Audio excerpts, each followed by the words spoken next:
27 साल पहले मैं पहली बार मौन पर बैठा था। यह नहीं जानता था कि सांसों को देखने का एक सरल कार्य मेरे जीवन को इतना गहराई से आकार देगा। मेडिटेशन का एक्सपीरियंस जो एक एक्सप्लोरेटरी जर्नी अर्थात खोज के रूप में शुरू हुआ, वह धीरे धीरे लाइफ की एक रूटीन प्रैक्टिस में परिवर्तित हो गया।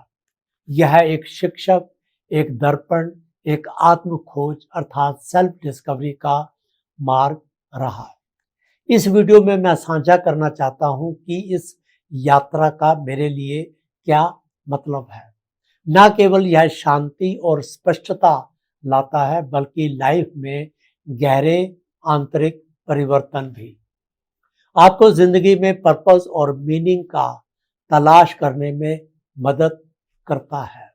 ध्यान मैजिक नहीं है, यह हमेशा आसान भी नहीं होता। जब आप कोशिश करेंगे कि शांति से बैठ के आप अपने थॉट्स, विचारों को नॉन जजमेंटल तरीके से ऑब्जर्व करें, ये बहुत मुश्किल होता है। जब आप स्ट्रेस में होते हैं तो थॉट्स का बम्बार्डमेंट होता रहता है, जबकि आप कोशिश करते हैं कि आप अपनी सांस के ऊपर ध्यान दें।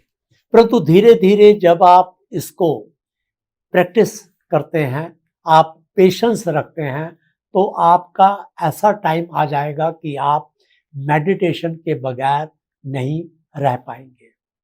1997 से अब तक मैं 15-20 मिनट मिनिमम मेडिटेशन करता हूं और कभी कभी मैं 1 घंटे तक लगातार ध्यान में बैठता हूं। यदि मैं कैलकुलेट करूं तो 2300 घंटे मैंने मेडिटेशन कर लिया है। यदि आप मेरी जर्नी को देखेंगे तो आपको लगेगा कि इसमें मोटिवेशन, पर्सपेक्टिव और एक रिमाइंडर के रूप में आपको मिल सकता है। जीवन में सबसे सार्थक परिवर्तन अर्थात मीनिंगफुल चेंजेस अक्सर मौन में होते हैं। This is called silent revolution.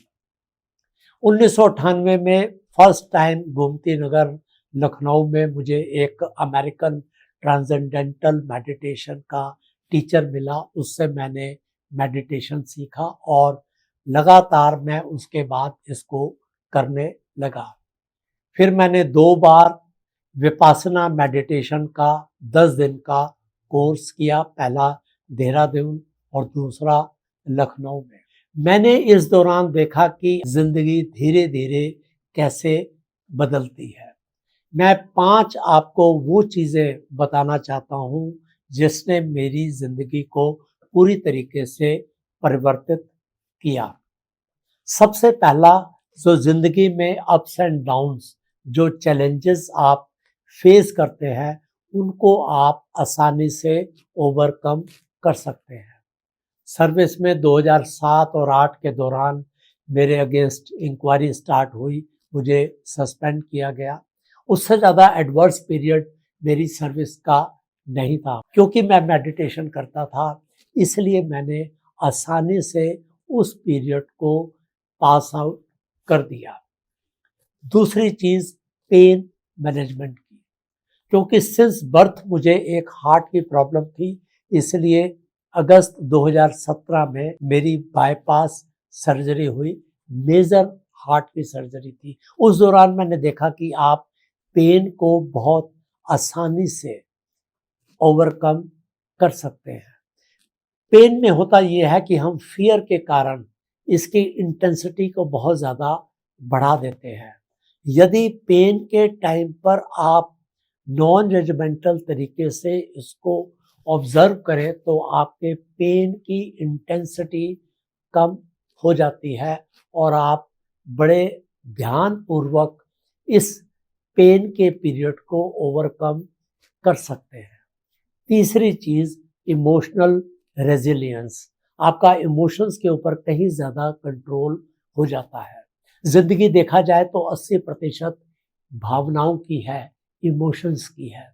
और मेडिटेशन आपको ये सिखाता है कि किस तरीके से आप इमोशंस के जो रिएक्शंस और जो रिस्पॉन्सेज हैं उनको आप मैनेज कर सकते हैं। चौथी बात, आप जिंदगी को डिटैच्ड पर्सपेक्टिव में देखते हैं। इन सब चीज़ों को ध्यान में रखते हुए मैंने ये रियलाइज़ किया कि यदि ज़िंदगी में आप सक्सेस चाहते हैं तो आपको सबसे पहला काम यही करना होगा कि आप मन को नियंत्रित करना सीखें, और वो हो सकता है केवल माइंडफुलनेस बेस्ड मेडिटेशन के कारण। इसके कई रास्ते हो सकते हैं मेडिटेशन के, पर सबसे ज़्यादा अच्छा कारगर मुझे जो लगा मेडिटेशन करने का तरीका वो है ब्रीदिंग बेस्ड मेडिटेशन, जहाँ पर कि आप इनहेल और एक्सहेल को आप ऑब्जर्व करते हैं। तो इस तरीके से मैंने आपको बताया कि कैसे एक बड़ी आसान सी प्रैक्टिस आपके जीवन को एक नई दिशा दे सकती है। धन्यवाद।